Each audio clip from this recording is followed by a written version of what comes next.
அன்பார்ந்த இணைப்பு விழாவில் பங்கேற்று சிறப்பித்துக் கொண்டிருக்கிற நம் அனைவரையும் வரவேற்று உரையாற்றி அமர்ந்திருக்கிற இஸ்லாமிய ஜனநாயக பேரவையின் மாநில செயலாளர் அப்துல் ரகுமான் அவர்களே,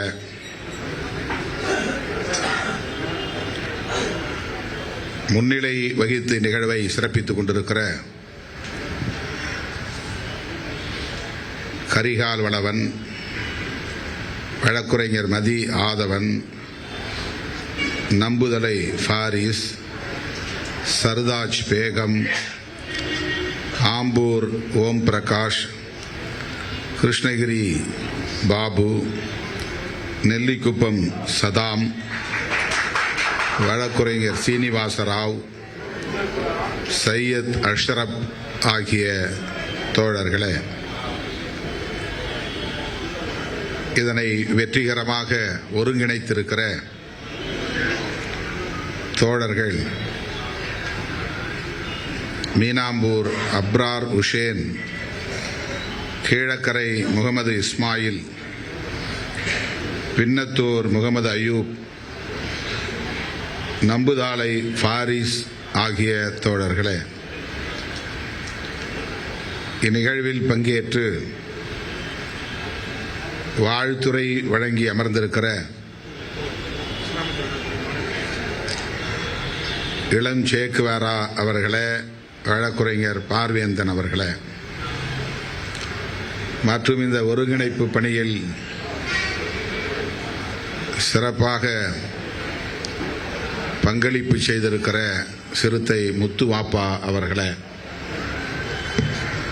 மற்றும் இந்நிகழ்வில் பங்கேற்று இதனை சிறப்பித்துக் கொண்டிருக்கிற கட்சியின் மூத்த தோழர்கள் தம்பி ஆற்றலரசு அவர்களே, தோழர் தேவராஜ் அவர்களே,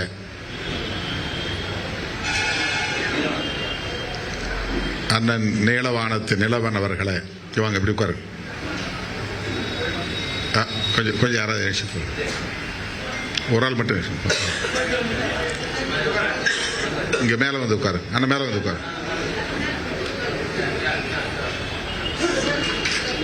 கட்சியின் அரசியல் குழு மாநில செயலாளர் அண்ணன் நீலவானத்து நிலவன் அவர்களே,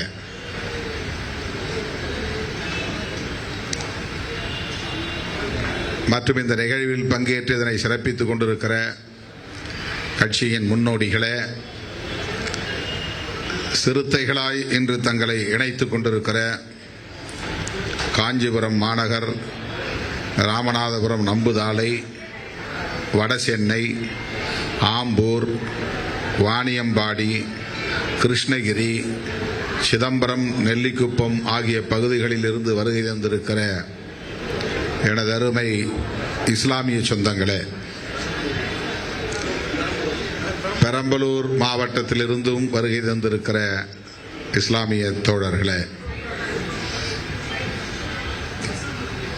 மற்றும் திரளாக கூடியிருக்கிற என் உயிரின் உயிரான விடுதலை சிறுத்தைகளே,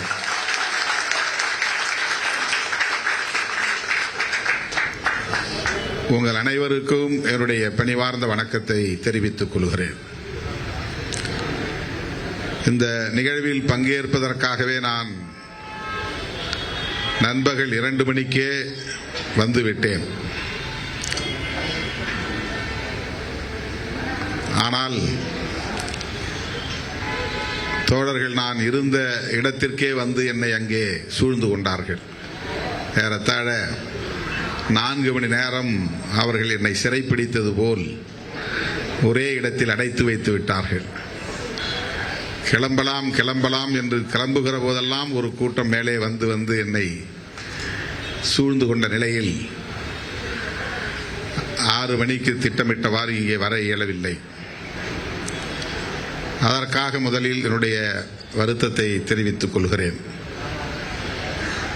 நிகழ்ச்சி முடிந்த பிறகு நீங்கள் எல்லாம் புறப்பட்டு விடுவீர்கள். ஆனால் ஒரு பெரும் கும்பல் கூட்டம் மறுபடியும் என்னை சூழ்ந்து கொள்ள இங்கே காத்திருக்கிறது. அவர்களை தாண்டி என்னால் ஓட முடியாது. எப்போது என்னை விடுவார்கள் என்று எனக்கு தெரியவில்லை. கட்சியின் மறுசீரமைப்பு பணிகளை செய்ய முடியாமல் போவதற்கு இது போன்ற நெருக்கடிகள் தான் காரணம் என்பதால் கடந்த சில நாட்களாக நான் தனிமையில் ஓர் இடத்திலே தங்கி தோழர்கள் 22,000 பேர் விண்ணப்பம் செய்திருக்கிறார்கள். அந்த விண்ணப்பங்களை எல்லாம் கொஞ்சம் கொஞ்சமாக பார்வையிட்டு புதிய பொறுப்பாளர்களை நியமனம் செய்கிற பணிகளில் என்னை ஈடுபடுத்திக் கொண்ட நிலையிலும் கூட அந்த இடத்தையும் எப்படியோ மோப்பம் பிடித்து அடுத்த நாள் காலையே ஒரு கூட்டம் வந்துவிட்டது. இது போன்ற நெருக்கடிகளால் தான் பல பணிகள் தேக்கமடைகின்றன. ஆக இந்த இணைப்பு விழாவுக்கு நீங்கள் எல்லாம் சரியான நேரத்திற்கு வந்து, அதுவும் பெண்கள் வேறு, இவ்வளவு நேரம் காத்திருக்கிறீர்கள். அதற்காக தாமதத்திற்காக என்னுடைய வருத்தத்தை தெரிவித்துக் கொள்கிறேன். உங்கள் அனைவரையும் தனித்தனியே கைகுலுக்கி வரவேற்க வேண்டும் என்று ஆசை. ஆனால் அதற்கு நேரம் போதாது. அப்துல் ரஹ்மான் வந்ததும் சொன்னார், எல்லோரையும் மேடை ஏற்றி ஒவ்வொருவருக்கும் கட்சி துண்டை அணிவித்து அமர வைத்த பின்னர் நீங்கள் பேசலாம் என்று சொன்னார். ஆனால் கூட்டத்தின் இந்த கட்டுப்பாடு சீர்குலைந்து போகும். நான் பேச முடியாத நிலை ஏற்பட்டுவிடும். நான் பேசவில்லை என்றால் சரியா என்று கேட்டேன். இல்லை இல்லை, அப்படி என்றால் நீங்கள் பேசிய பிறகு துண்டு போட்டுக் கொள்ளலாம் என்று முடிவெடுத்து உங்கள் முன்னால் நான் இருக்கிறேன். ஆகவே நான் பேசி முடித்ததும் கலைந்து போய்விடாதீர்கள். வந்திருக்கிற அத்தனை பேருக்கும் துண்டு அணிவித்து அதிகாரப்பூர்வமாக நீங்கள் சிறுத்தைகளாகிவிட்டீர்கள் என்று அறிவிப்பு செய்துவிட்டுத்தான் நான் உங்களிடமிருந்து விடைபெறுவேன். தனித்தனியே ஒவ்வொரு மாவட்டமாக வந்து உங்களை எல்லாம் சந்திக்க வேண்டும், அங்கே இது போன்ற இணைப்பு விழாக்களை நடத்த வேண்டும் என்பது எனக்கும் ஆசைதான். ஆனால் நடைமுறை சாத்தியக்கூறுகள் நமக்கு ஏதுவாக இல்லை. அப்படி வர முடியாத அளவுக்கு, பயணம் செய்ய முடியாத அளவுக்கு பணிச்சுமைகள். ஆகவேதான் பெரிய அளவிலே நீங்கள் திரட்ட வேண்டாம், ஆர்வம் உள்ளவர்களை திரட்டி அலுவலகத்திற்கு அம்பேத்கர் திடலுக்கு அழைத்து வாருங்கள், முதல் கட்டமாக இந்த இணைப்பு விழாவை முடித்துக் கொள்வோம் என்று நான் கேட்டுக்கொண்டேன். காஞ்சிபுரம் பக்கம்தான், ஆனால் ராமநாதபுரம், கிருஷ்ணகிரி, வாணியம்பாடி, ஆம்பூர் என்று நெடுந்தூரம் பயணம் செய்வதற்கு நான் திட்டமிட முடியாத நிலை. ஆகவே நெடுந்தூரத்திலிருந்து வந்திருக்கிற தோழர்களுக்கு என்னுடைய நெஞ்சார்ந்த நன்றியை தெரிவித்துக் கொள்கிறேன்.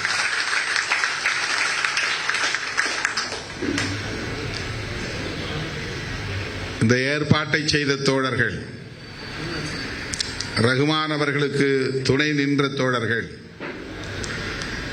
மீனாம்பூர் அப்ரார் ஹுசேன், முகமது இஸ்மாயில், முகமது அய்யூப், நம்புதாளை பாரிஸ், சிறுத்தை முத்துவாப்பா ஆகிய முன்னணி தோழர்களுக்கு என்னுடைய மனமார்ந்த பாராட்டுகளையும் வாழ்த்துக்களையும் தெரிவித்துக் கொள்கிறேன். நான் வருவதற்கு முன்பே பலர் பேசிவிட்டார்கள் என்றதும் எனக்கு கொஞ்சம் அதிர்ச்சியாக இருந்தது. என்ன அதிர்ச்சி என்றால், வழக்கமாக நான் வந்தால்தான் நிகழ்ச்சியை தொடங்குவோம் என்றுதான் தோழர்கள் அடம்பிடிப்பார்கள். நான் வந்த பிறகுதான் பேசுவோம் என்று யாரும் முன்னால் வந்து பேச மாட்டார்கள்.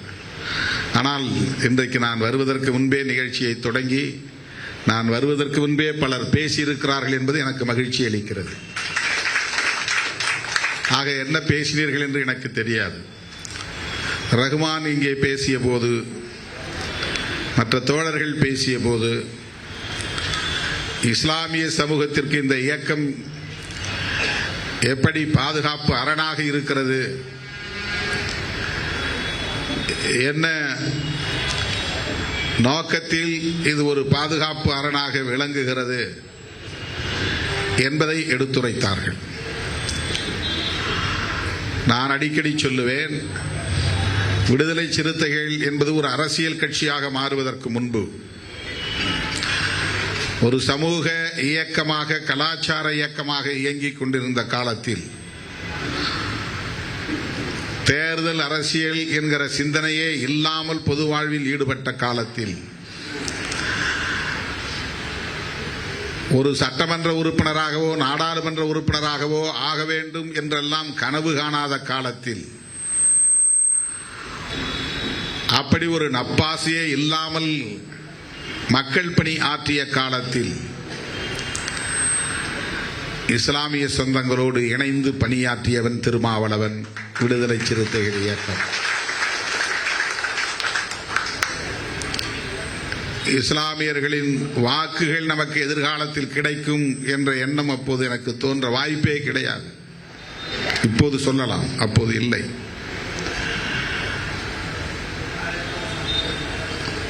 ஏனென்றால் விடுதலை சிறுத்தைகள் தேர்தல் அரசியலில் ஈடுபடாது என்பதை வெளிப்படையாக நான் அறிவித்தேன். தேர்தல் அரசியல் வேண்டாம் என்று வெளிப்படையாக அறிவித்தேன். புரட்சியாளர் அம்பேத்கர், தந்தை பெரியார் ஆகியோர் கண்ட கனவை நனவாக்குவதற்கு அரசியல் எதிர்பார்ப்பு எதுவும் இல்லாமல் பணியாற்றக்கூடிய சில சமூக தொண்டர்களை, இளைஞர்களை வளர்த்தெடுக்க வேண்டும் என்பது மட்டும்தான் என்னுடைய ஆசையாக இருந்தது. புலிகளைப் போல ஆயுதம் ஏந்தி போராடாவிட்டாலும் அடக்குமுறைகளை எதிர்த்து போராடுகிற ஒரு இளைய சமூகத்தை உருவாக்க வேண்டும் என்பதுதான் என்னுடைய கனவாக இருந்தது. 10 ஆண்டு காலம் அப்படித்தான் உருண்டோடியது. அதுவரையில் நான் அரசியல் குறித்து சிந்தித்ததும் இல்லை, பேசியதும் இல்லை, எழுதியதும் இல்லை. ஆனால் மக்கள் பிரச்சனைகளில் ஈடுபடுகிற போது, மக்களுடைய பாதுகாப்பை முன்னிறுத்துகிற போது, தேர்தல் அரசியல் என்பது கள அரசியலாக மாறுகிறது. கள அரசியல் என்பது தேர்தல் அரசியலோடு இணைந்ததாக, பிணைந்ததாக இருக்கிறது என்பதை நாம் உணர முடிந்தது. விடுதலை சிறுத்தைகளை ஒரு பயங்கரவாத இயக்கமாக சித்தரிக்கிற முயற்சி நடந்தது. விடுதலை புலிகளுக்கும் விடுதலை சிறுத்தைகளுக்கும் தொடர்பு இருக்கிறது என்று தொடர்பு படுத்தி இளைஞர்களை வேட்டையாடுகிற முயற்சி நடந்தது. பழனி பாபா அவர்களை அழைத்து மேலூரிலே ஒரு பொதுக்கூட்டம் நடத்துவதற்கு நான் முயற்சித்தேன். சிறுத்தைகளின் கூட்டத்தில் சிங்கத்தின் கர்ஜனை என்று ஒரு துண்டறிக்கையை நான் போட்டேன். பழனி பாபா கர்ஜிக்க இருக்கிறார், வாருங்கள் என்று. அப்போதும் நான் இஸ்லாமிய சமூகத்தை மனதிலே வைத்து செய்யவில்லை. ஒடுக்கப்பட்ட சமூகத்தை சார்ந்த இளைஞர்களிடையே பழனி பாபா அவர்கள் பேச வேண்டும் என்கிற ஆவல் மட்டும்தான் எனக்கு இருந்தது. அவரை எப்படி இந்த அரசு பார்க்கிறது, காவல்துறை பார்க்கிறது என்பதெல்லாம் கூட எனக்கு தெரியாது. அவர் மீது என்ன பார்வையை இந்த ஆட்சியாளர்கள் கொண்டிருக்கிறார்கள் என்பதை கூட அறிந்து கொள்ளக்கூடிய அளவுக்கான முனைப்பு என்னிடத்தில் கிடையாது. ஆனால் அவர் மீது எனக்கு ஒரு ஈர்ப்பு இருந்தது. அதற்கு காரணம் தெரியாது. அவருடைய பேச்சில் ஒரு துணிச்சல் இருந்தது என்பதை விட நியாயம் இருந்ததை என்னால் உணர முடிந்தது. ஆகவே அவரை போன்றவர்கள் இந்த இளைஞர்களிடையே வந்து பேச வேண்டும் என்று நான் ஆசைப்பட்டேன். இது 1991 நான் எடுத்த முயற்சி. போலீசாரிடத்திலே நான் அனுமதி கேட்க, ஆற்றல் அரசு இங்கே வந்திருக்கிறார், மேலூர் பகுதியை சார்ந்தவர். அவர்தான் மற்ற தோழர்களோடு அந்த கூட்டத்தை ஒருங்கிணைத்தவர். காவல்துறையிடம் போய் அனுமதி கேட்டால் அனுமதி மறுத்து விட்டார்கள். ஒரு பொதுக்கூட்டம் நடத்துவதற்கு அனுமதி மறுப்பு. ஒன்று பழனி பாபா காரணம், இன்னொன்று, இந்த இயக்கத்தின் பெயர் சிறுத்தைகள் என்று இருக்கிறது, விடுதலை சிறுத்தைகள் என்று இருக்கிறது. ஆகவே விடுதலை சிறுத்தைகள் என்கிற இயக்கமும் அரசால் தொடர்ந்து கண்காணிக்கப்படுகிற பழனி பாபா என்கிற ஒரு தலைவரும் ஒரு இடத்திலே கூடுவது என்பதையே அன்றைக்கு காவல்துறை விரும்பவில்லை, அனுமதி மறுத்துவிட்டார்கள். அப்போது அண்ணன் பழனி பாபா அவர்களை தொடர்பு கொண்டு பேசிய போது, வருத்தப்பட வேண்டாம், வேறு ஒரு சந்தர்ப்பத்தில் நாம் இருவரும் ஒரே மேடையில் பேசுவோம், இந்த கூட்ட அனுமதி மறுக்கப்பட்டு விட்டது என்பதற்காக வருத்தப்பட வேண்டாம் என்று எனக்கு தெம்பூட்டினார். நெல்லிக்குப்பத்திலே நானும் அவரும் ஒரே மேடையில் பேசினோம். அவரோடு ஒரே மேடையில் நின்று பேசுகிற வாய்ப்பு அவர் சொன்னதை போல அமைந்தது.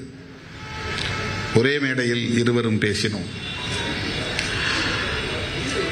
ஒடுக்கப்பட்ட இந்த மண்ணின் மைந்தர்களும், சிறுபான்மையாக இருக்கிற இந்த மண்ணின் மைந்தர்களும் சகோதரத்துவத்தோடு அரசியல் களத்திலும் சமூக களத்திலும் இணக்கமாக வாழ வேண்டும் என்பது மட்டும்தான் அன்றைக்கு எனக்கு நோக்கமாக இருந்தது. வேறு எந்த எதிர்பார்ப்பும் கிடையாது. ஏனென்றால் நான் தேர்தல் அரசியலை வேண்டாம் என்று மேடைகளில் பேசியவன். ஒருமுறை பாமக சார்பிலே மருத்துவர் ராமதாஸ் அவர்களை அழைத்து வந்து மதுரையிலே ஒரு நிகழ்ச்சியை ஏற்பாடு செய்து பேச வைத்தார்கள். அந்த மேடையிலேயே நான் தேர்தல் புறக்கணிப்பை வலியுறுத்தி பேசி அதிலே சின்ன சலசலப்பு கூட ஏற்பட்டது. பாமக தீவிரமான தேர்தல் அரசியலில் உள்ள ஒரு கட்சி. மருத்துவர் ராமதாஸ் மேடையில் இருக்கிற போதே ஒடுக்கப்பட்ட மக்கள் தேர்தல் அரசியலில் பங்கேற்க வேண்டாம், நமக்கு அந்த அரசியல் ஒத்து வராது என்று நான் அன்றைக்கு இருந்த பார்வையில், அன்றைக்கு இருந்த ஆவேச உணர்வில், அன்றைக்கு இருந்த ஒரு அணுகுமுறையில் நான் பேசினேன். அப்போது அந்த கட்சியை சார்ந்தவர்கள் ஆத்திரப்பட்டார்கள். இன்னும் சொல்ல போனால் என்னை தாக்குவதற்கே முயற்சித்தார்கள். மேடை விட்டு இறங்கிய பிறகு என்னிடத்தில் வந்து வம்பிழுத்தார்கள். தகவல் தெரிந்த உடனே இயக்கத் தோழர்கள், விடுதலை சிறுத்தைகள் தல்லாகுளத்தில் இருந்தும் புதூரில் இருந்தும் பந்தல்குடியில் இருந்தும் 50-100 பேர் திரண்டு விட்டார்கள். அதெல்லாம் நடந்த கதை, வரலாறு. அப்படி தேர்தல் அரசியல் புறக்கணிப்பில் இருந்த காலத்தில் தான், தேர்தல் அரசியல் உடன்பாடு இல்லாத ஒரு அரசியல் என்ற நிலைப்பாட்டில் இருந்த காலத்தில் தான் இஸ்லாமியர்களோடு இணக்கமாக இருக்க வேண்டும் என்று விரும்பியவன் திருமாவளவன். அந்த இணக்கத்தை சமூக நல்லிணக்கமாக பார்த்தவன். அப்போதுதான் பாபர் மசூதி பிரச்சனை கனன்று கொண்டிருந்தது. அப்போது ஒரு சுவரொட்டியை நான் எழுதி கொடுத்தேன். நம்முடைய இயக்க தோழர்கள் என்னை வந்து பார்க்கிற போதெல்லாம் சாதாரணமான உழைப்பாளிகள், பனைமரம் தென்னை மரம் ஏறி சுத்தம் செய்யக்கூடியவர்கள், கட்டிட வேலை செய்யக்கூடியவர்கள், கம்பி கட்டக்கூடியவர்கள், ஆட்டோ ஓட்டக்கூடியவர்கள், முதுகில் காய்ப்பேறக்கூடிய அளவுக்கு மூட்டை தூக்கக்கூடியவர்கள், இந்த தம்பிகள் வந்து நாள்தோறும் என்னை பார்ப்பார்கள். ஏதாவது முழக்கம் எழுதி கொடுங்கள், நாங்கள் சுவரொட்டி அச்சிட்டு ஒட்டுகிறோம் என்று. அப்போது நான் எழுதிய முழக்கம்தான், அன்று அனுமனால் எரிந்தது இலங்கை, இன்று அத்வானியால் எரிய போகிறது இந்தியா, ஐயோ தீ, ஐயோ தீ, ஐயோ நெருப்பு என்கிற பொருளில் ஒரு தலைப்பை போட்டு, அன்று அனுமனால் எரிந்தது இலங்கை, இன்று அத்வானியால் எரிய போகிறது இந்தியா என்ற ஒரு முழக்கத்தை நான் பாபர் மசூதியை இடிப்பதற்கு முன்பே எழுதி கொடுத்து, நூற்றுக்கணக்கான சுவரொட்டிகள் அச்சிடப்பட்டு மதுரையிலிருந்து ஊரக பகுதிகளுக்கு செல்லுகிற எல்லா பேருந்துகளிலும் நானே தோழர்களோடு நின்று அதை ஒட்டினோம். காலையில் சுவரொட்டிகளை ஒட்டிவிட்டுத்தான் நான் அலுவலகத்திற்கே போவேன். 10 மணிக்கு ஆபீஸ்னா நான் 9:55 அல்லது 10:05 தான் போவேன். இப்போ எங்கேயாவது ஒரு பஸ் ஸ்டாப்ல நின்று போஸ்டர் ஒட்டுவோம். இந்த சுவரொட்டியை அப்படி ஒட்டிவிட்டுத்தான் நான் போனேன். அதன் பிறகு பாபர் மசூதி இடிக்கப்பட்டு விட்ட தகவல் தெரிந்ததும் உடனே அதை கண்டித்து ஒரு பேரணியை நடத்த வேண்டும் என்ற முடிவை எடுத்து, எனக்கு மதுரையை பற்றி எதுவுமே தெரியாது, மதுரையில் இருக்கிற சாதி அரசியலே தெரியாது, எனக்கு தலித் சமூகத்திற்குள்ளேயே எவ்வளவு சாதிய முரண்கள் இருக்கின்றன என்பது கூட எனக்கு தெரியாது. சாதி பார்வை இல்லாத நிலையிலே, சாதிய அணுகுமுறைகளே இல்லாத நிலையிலே வெளுத்ததெல்லாம் பால் என்பதைப் போல எல்லோரும் நல்லவர்கள் என்கிற நம்பிக்கையோடு நான் எல்லோரோடும் களத்திலே நின்றேன், கைகோர்த்தேன். யார் மீதும் எனக்கு எந்த முரணும் இல்லை என்கிற அடிப்படையிலே என்னுடைய அணுகுமுறைகள் அன்றைக்கு இருந்தன. பல இயக்கங்களோடு சேர்ந்து அன்றைக்கு பணியாற்றி இருக்கிறேன். பாபர் மசூதி இடிக்கப்பட்டவுடன் ஒரு பேரணியை நடத்த வேண்டும், கண்டன பேரணியை நடத்த வேண்டும், அதுவும் சைக்கிள் பேரணி நடத்த வேண்டும். போலீஸ் பர்மிஷன் தருவாங்களா தரமாட்டாங்களா அதை பற்றி நான் சிந்திக்கல. நான் ஒரு அரசு ஊழியரும் கூட. மதுரை வீதிகளில் அப்படி தெரு தெருவாக போனால் என்ன எதிர்வினைகள் ஏற்படும் என்பது கூட எனக்கு தெரியாது. எந்த இடத்திலே சைக்கிளை மறிப்பார்கள், எந்த இடத்திலே கல்லெறிவார்கள் என்று கூட எனக்கு தெரியாது. எது இஸ்லாமியர் பகுதி, எது இஸ்லாமியர் அல்லாதவர்கள் பகுதி என்று எனக்கு தெரியாது. ஆனால் பாபர் மசூதி இடிப்பை கண்டித்து சுவரொட்டி ஒட்டியது மட்டுமில்லாமல் கண்டன பேரணி, எனக்கு தெரிந்து தமிழ்நாட்டிலேயே பாபர் மசூதியை இடித்து நடத்திய முதல் பேரணி திருமாவளவன் தலைமையில் நடந்த பேரணியாகத்தான் இருக்க முடியும். வேறு யாரும் அப்போது உடனடி எதிர்வினை ஆற்றியிருக்க முடியாது. அதுக்கு பின்னால் நடத்தியிருப்பாங்க எனக்கு தெரியாது. எந்த முஸ்லீம் அமைப்போடு எனக்கு தொடர்பு கிடையாது. முஸ்லீம் தலைவர்கள் யாரும் எனக்கு தெரியாது பெரிதாக. ஆனால் மதுரையிலே காலேஜ் ஹவுஸ் பக்கத்தில் அந்த டவுன் ஹால் ரோடில் ஒரு இஸ்லாமிய தொண்டு நிறுவனம் இருந்தது. இப்போதும் அடிக்கடி வருவார். அவர் எங்களை அவ்வப்போது ஊக்கப்படுத்தியது உண்டு. இதெல்லாம் இந்த நடவடிக்கைகளை எல்லாம் பார்த்துட்டு வந்து ஊக்கப்படுத்தி இருக்கிறார். ஆக பாபர் மசூதி இடிக்கப்பட்ட போது விடுதலை சிறுத்தைகள் கட்சியின் சார்பிலே, விடுதலை சிறுத்தைகள் இயக்கத்தின் சார்பிலே பேரணி நடத்திய காலத்தில் விடுதலை சிறுத்தைகள் தேர்தல் அரசியலில் ஈடுபடவில்லை என்பதை நீங்கள் புரிந்து கொள்ள வேண்டும். இயக்கம் அதற்கு பிறகு 95, 96 காலகட்டத்தில் தான் வட மாவட்டங்களுக்கே பரவுகிறது. அதுவரையில் தென் மாவட்டங்களில் குறிப்பாக மதுரையை மட்டும் மையமாக கொண்டு இயங்கிக் கொண்டிருந்தது. இன்னும் சொல்ல போனால் மேலூரை மட்டுமே மையமாக கொண்டு இயங்கிக் கொண்டிருந்தது. மேலூர், மதுரை மாநகர், அவ்வளவுதான். பெருசா எங்கேயும் விரிவடையில. ஆனால் இந்த நடவடிக்கைகள், இந்த போராட்டங்கள், சென்னகரம்பட்டி படுகொலையை கண்டித்து ஆர்ப்பாட்டம், மேலவளவு படுகொலையை கண்டித்து ஆர்ப்பாட்டம் என்று அதற்கு பின்னால் போராட்ட நடவடிக்கைகள் வெகுவாக விரிவடைந்தது. அப்போதும் தேர்தல் அரசியலில் ஈடுபடவில்லை. 1997க்கு பிறகு இந்த இயக்கத்தின் மீது குண்டர் தடுப்பு சட்டம் ஏவப்பட்டது. இவர்கள் பயங்கரவாதிகள், இவர்கள் நக்சல்பாரிகள், இவர்கள் நக்சல்பாரிகளுக்கு துணை நிற்பவர்கள், ஆங்காங்கே குண்டுவெடிப்பு நடத்தக்கூடிய நக்சல்பாரிகளுக்கு அடைக்கலம் தரக்கூடியவர்கள் என்று ஒரு பார்வை எங்கள் மீது விழுந்து, அப்போது இந்த அரசும் உளவுத்துறையும் எனக்கு கொடுத்த நெருக்கடி சொல்லனா நெருக்கடி. அந்த வயதில் அரசியல் பக்குவம் இல்லாத காலத்தில் எனக்கு ஏற்பட்ட அந்த மன அழுத்தம், மன உளைச்சல் வேறு யாருக்காவது ஏற்பட்டிருந்தால் தற்கொலை செய்திருப்பார்கள். அந்த அளவுக்கு என்னை சுற்றி சுற்றி சூழ்ந்து பின்தொடர்ந்து காவல்துறையினர் எனக்கு ஒரு அச்சத்தை, ஒரு பீதியை உருவாக்கினார்கள். என்னை கடத்தி கொண்டு போய் நள்ளிரவு வேளையிலே வைத்து என் வாயை திறக்க சொல்லி துப்பாக்கியை அப்படியே நான் வெடிக்கை செய்தால் உன் மூளை சிதறி போகும் என்றெல்லாம் என்னை மிரட்டிய நிகழ்வெல்லாம் நடந்தது. தோழர்களே, அந்த காலகட்டத்திலும் தேர்தல் அரசியலில் ஈடுபடவில்லை. அதற்காக சொல்லுகிறேன். அவ்வளவு நெருக்கடியான நிலையிலும் கூட சிறுபான்மை மக்களின் நலன்கள் தான் இங்கே பாதுகாக்கப்பட வேண்டும். ஒடுக்கப்பட்ட மக்களின் உரிமைகளும் சிறுபான்மை சமூகத்தினரின் நலன்களும் மீட்கப்பட வேண்டும் என்பதில் எனக்கு ஒரு தெளிவு இருந்தது. ஏனென்றால் நான் புரட்சியாளர் அம்பேத்கரையும் தந்தை பெரியாரையும் காரல் மார்க்ஸையும் வாசித்துக் கொண்டிருந்த காலம் அது, படித்துக் கொண்டிருந்த காலம் அது, விவாதித்துக் கொண்டிருந்த காலம் அது.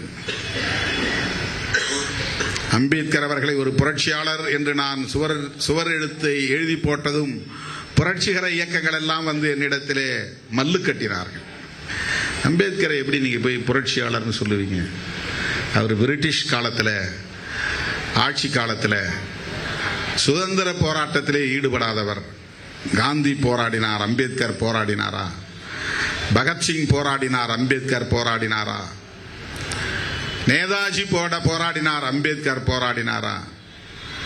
அவர் என்ன புரட்சியை செய்தார் என்றெல்லாம் என்னிடத்திலே வந்து வாக்குவாதம் செய்தார்கள். அவரை புரட்சியாளர் என்று சொல்லக்கூடாது என்றெல்லாம் பேசிய புரட்சிகர இயக்கங்கள் உண்டு. நான் சொன்னேன், 60 ஆண்டுகள் 70 ஆண்டுகள் வரலாறு உள்ள கம்யூனிசம் சாதிக்காததை தனிநபராய் புரட்சியாளர் அம்பேத்கர் இந்த மண்ணில் சாதித்து காட்டியிருக்கிறார். இன்றைக்கு கோடான கோடி மக்கள் இடஒதுக்கீடு பெற முடிகிறது, கல்வி பெற முடிகிறது, வேலை வாய்ப்பை பெற முடிகிறது, தலை நிமிர்ந்து வாழ முடிகிறது, தன்மானத்தோடு வாழ முடிகிறது என்றால் இது புரட்சி இல்லையா? இந்த புரட்சியை ஆயுதம் ஏந்தி தான் செய்ய வேண்டுமா? அறிவால் செய்தவர், அறிவாயுதத்தை ஏந்தியவர் புரட்சியாளர் அம்பேத்கர் என்று அவர்களுக்கு நான் பதில் சொன்னேன். இவையெல்லாம் நடந்தது தேர்தல் அரசியலில் ஈடுபடாத காலம். விடுதலை சிறுத்தைகளை கைது செய்து ஆங்காங்கே குண்டர் தடுப்பு காவலில் அடைத்த போதுதான் இயக்கத்தின் முன்னணி பொறுப்பாளர்கள் ஒன்று கூடி நாங்கள் சிந்திக்க தொடங்கினோம், விவாதிக்க தொடங்கினோம். மேலவளவு படுகொலை நடந்த பிறகுதான் மக்கள் நாம் என்ன சொன்னாலும் தேர்தலில் பங்கேற்கிறார்கள். படுகொலை செய்யக்கூடிய கும்பலை சார்ந்தவர்களுக்கே மறுபடியும் வாக்களிக்கிறார்கள். ஊரை கொளுத்துகிற கும்பலை சார்ந்தவர்களுக்கே, துணை போகிறவர்களுக்கே மறுபடியும் வாக்களிக்கிறார்கள். அவர்களுக்கு அரசியல் தெளிவு ஏற்பட வேண்டுமானால் நாம் தேர்தல் புறக்கணிப்பை செய்யக்கூடாது என்ற முடிவை எடுத்து விடுதலை சிறுத்தைகள் கட்சியும் தேர்தலில் பங்கேற்கும் என்கிற முடிவை 1998 ஆண்டு எடுத்து 99 ஆண்டு நாங்கள் முதலாக தேர்தல் அரசியலில் அடி எடுத்து வைத்தோம்.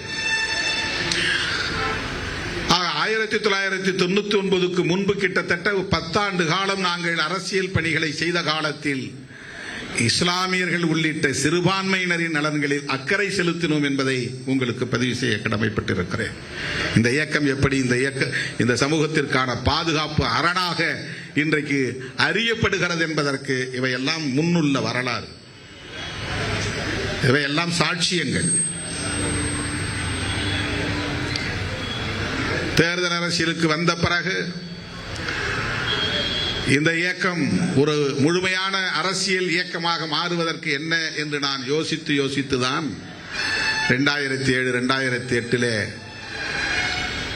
அடிமுதல் நுனி வரையில் இயக்க பொறுப்பாளர்கள் அத்தனை பேரையும் நீக்கிவிட்டு இயக்கத்தில் எல்லா பொறுப்புகளும் காலியாக இருக்கின்றன. இந்த இயக்கத்தில் சேர விரும்புகிறவர்கள் எல்லோரும் சேரலாம், இஸ்லாமியர்களே வாருங்கள், யாரையும் சார்ந்திருக்க வேண்டாம், சேர்ந்திருப்போம் வாருங்கள் என்று நான் அழைப்பு விடுத்தேன்.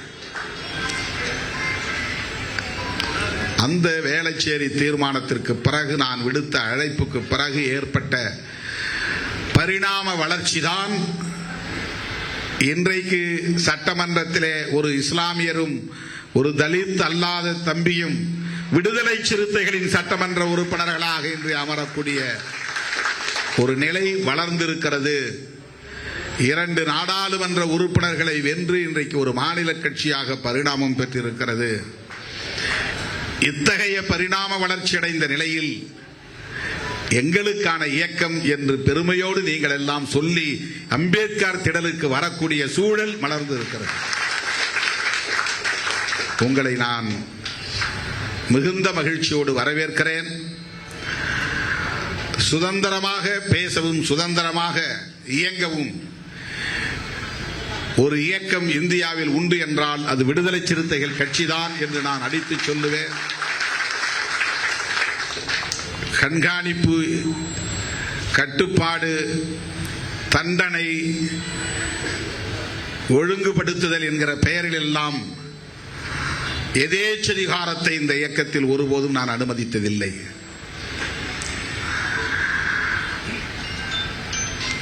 ஒரு பாசிச போக்கை வளர்ப்பதற்கு நான் ஒருபோதும் இடம் கொடுத்ததில்லை. என் மீது தோழர்கள் சில நேரங்களில் அவன் மீது ஏன் நடவடிக்கை எடுக்கவில்லை, இவர் மீது ஏன் நடவடிக்கை எடுக்கவில்லை என்று புகார் சொல்லுகிற போது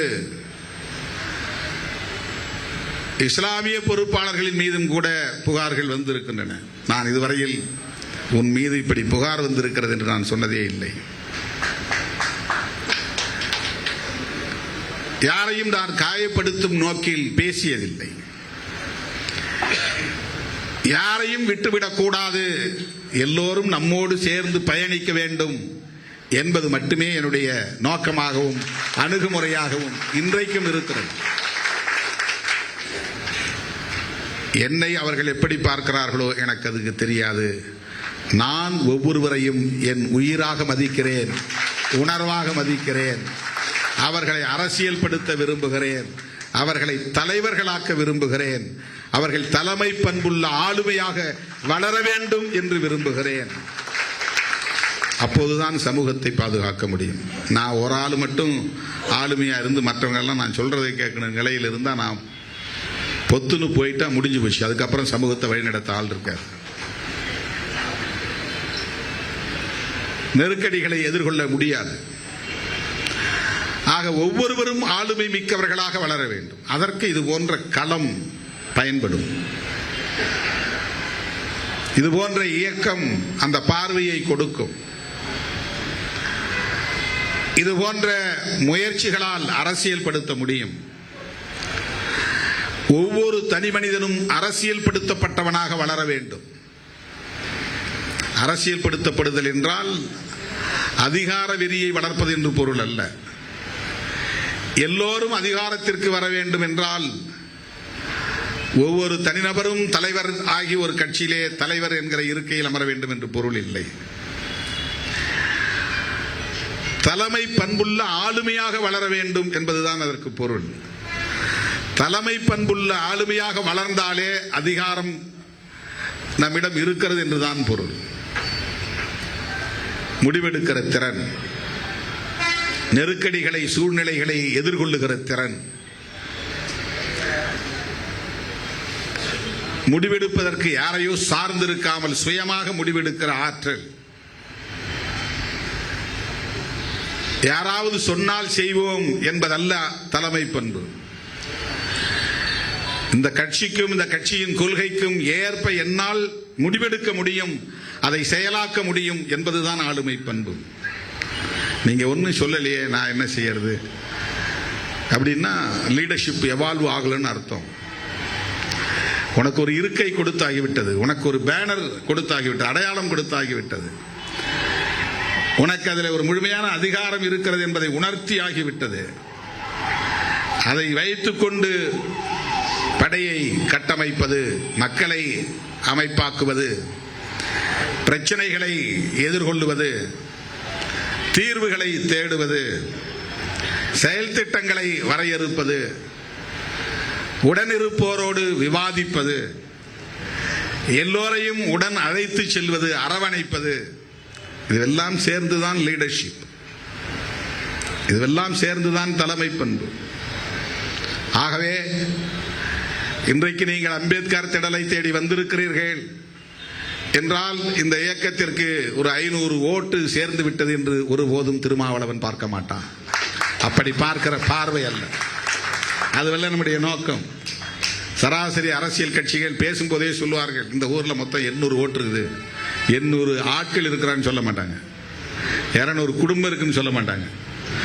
அவங்க மனுஷன் ஒவ்வொருத்தரையும் ஓட்டா பார்க்கிற பார்வை தான் இருக்கும். சராசரி அரசியல் இயக்கங்களுக்கு 100 பேர் வந்து சேர்ந்தால் அவர்கள் மூலம் ஒரு 500 ஓட்டு கிடைக்கும் என்ற கணக்கு தான் இருக்கும் சராசரி அரசியல் இயக்கங்களுக்கு. விடுதலை சிறுத்தைகளை பொறுத்தவரையில் 500 பேர் வந்து சேர்ந்திருக்கிறார்கள் என்றால் இந்த 500 பேரும் தலைமை பண்புள்ளவர்களாக வளர வேண்டும் என்றுதான் விரும்புவோம். அவர்கள் சார்ந்த குடும்பத்தினர் அரசியல் படுத்தப்பட வேண்டும் என்றுதான் விரும்புவோம். இதிலே யாரும் தனிப்பட்ட முறையிலே அமைச்சராகலாமா, துணை அமைச்சராகலாமா, முதலமைச்சராகலாமா, மத்திய அமைச்சராகலாமா, என்ற கணக்குகளை போட்டுக் கொண்டிருக்கிற, அந்த அடிப்படையிலான கணக்குகளை போட்டுக் கொண்டிருக்கிற ஒரு இயக்கம், சராசரி இயக்கம் அல்ல விடுதலை சிறுத்தைகள் கட்சி. எப்போதும் சொல்லுகிறேன், நாம் ஒருவரை ஒருவர் அரசியல் படுத்திக் கொண்டே இருக்க வேண்டும். எனக்கு தெரிந்ததை உங்களுக்கு சொல்ல வேண்டும், உங்களுக்கு தெரிந்ததை எனக்கு சொல்ல வேண்டும். அரசியல் முடிவுகள் எப்படி எடுக்கப்படுகின்றன என்பதை நாம் பேச வேண்டும், விவாதிக்க வேண்டும். ஏன் சிறுபான்மை சமூகத்தினருக்கு இங்கே பாதுகாப்பு வேண்டும் என்ற குரல் வருகிறது? நாம் இந்த மண்ணின் மைந்தர்கள் தானே, இந்த மண்ணுக்கு சொந்தக்காரர்கள் தானே, நமக்கேன் த்ரெட், நமக்கேன் அச்சுறுத்தல்? இதற்கு பின்னால் இருக்கிற அரசியல் என்ன? பெரும்பான்மைவாதம் என்றால் என்ன? மதவாதம் என்றால் என்ன? சாதியவாதம் என்றால் என்ன? ஏன் பாபர் மசூதியை இடித்தார்கள்? அந்த இடத்திலே இந்து கோயில்கள் இல்லை என்று நீதிமன்றம் முடிவெடுத்த பிறகும் அதே இடத்தில் ஏன் ராமர் கோயிலை கட்டச் சொன்னார்கள்? பாபர் மசூதியை இடித்தது தவறுதான் என்று ஒப்புக்கொண்ட பிறகும் இடித்தவர்கள் மீது ஏன் நடவடிக்கை எடுக்கவில்லை? இவற்றையெல்லாம் நான் விவாதிக்க வேண்டும், இவற்றையெல்லாம் பேசிக்கொண்டே இருக்க வேண்டும். இதற்குத்தான் இயக்கம் தேவைப்படுகிறது, வெறும் ஓட்டுக்காக அல்ல என்பதை புரிந்து கொள்ள வேண்டும். அந்த வகையிலே இப்படி இந்த இயக்கத்தை வலுப்படுத்துவதற்கு அடையாளங்களை தாண்டி சிறுத்தைகளாய் ஒருங்கிணைந்திருக்கிற உங்கள் அத்தனை பேருக்கும் என்னுடைய நெஞ்சார்ந்த வாழ்த்துக்களை கூறி நன்றி கூறி முடிக்கிறேன். நன்றி, வணக்கம்.